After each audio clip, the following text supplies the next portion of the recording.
Good afternoon. Yesterday, ACT Policing Criminal Investigations officers arrested a 48-year-old woman in Hughes, the ACT, for allegedly importation of drugs via the mail. This came about because on Thursday, the 24th of June, Australian Border Force intercepted a parcel which was bound for the ACT.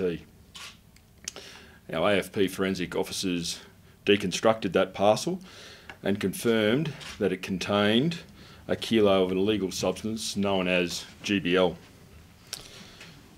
The investigators from ACT Criminal Investigations then subsequently commenced a covert surveillance operation, substituted the drugs, and the inert substance was delivered to the address. Soon after the delivery, police arrested the woman on Commonwealth offences for the importation of illegal drugs. The penalty for these offences can be life imprisonment, and this investigation is ongoing.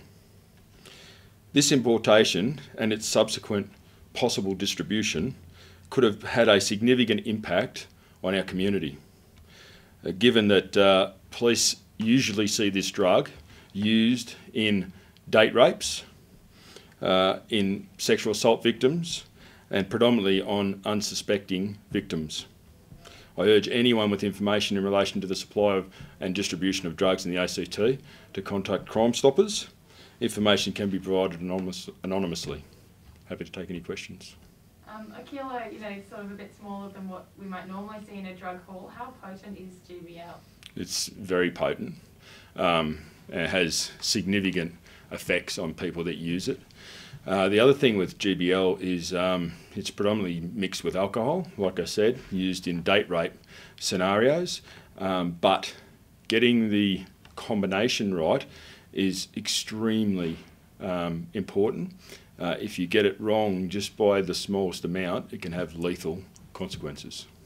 Do you know how much that drug, the amount seized is worth? It's worth a significant amount, but more importantly, it equates to hundreds of deals, I suppose. Do you think she's linked to organised crime?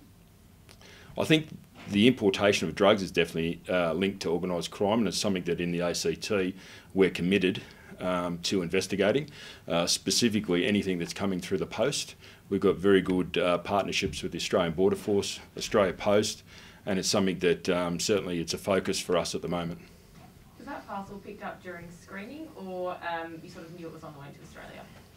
I don't want to go into the specifics of how our investigation evolved, but there are a number of ways that parcels are picked up coming into Australia. So anybody that's thinking or has been utilising the internet to order drugs online, be aware that the AFP is committed, as well as our partners, the Australian Border Force, Australia Post, to intercepting these parcels and investigating all of them. You mentioned that the investigation is ongoing. Is that in relation to other people or potentially further consignments relating to this same woman? This investigation is ongoing, and possibly both. We know there's other people involved in this operation, and we'll be pursuing them. Are those people in Canberra, or are they across the border somewhere? At this stage, the people we're looking at are based in Canberra, but this is a wide network. And like I said, this is something that's used by organised crime identities across Australia. So, this investigation won't stop here. It'll be ongoing, and we'll keep pursuing those people involved in that. There was some mention in court today of the involvement of the dark web in this activity. Is it a concern to police that there's been a few different cases over the last year or so where the dark web is being increasingly used for criminal activity in the ACT? Look, it's a concern to police that that people are using any means to get drugs into Australia. Certainly, the internet access to internationally has grown, but our capability has grown, and this is a perfect example of how our capability has grown in identifying those people involved in utilising the dark web or whatever other means to import drugs into Australia. So my message to those people that are using the dark web, we're one step ahead of you, and we will pursue you and put you before the court.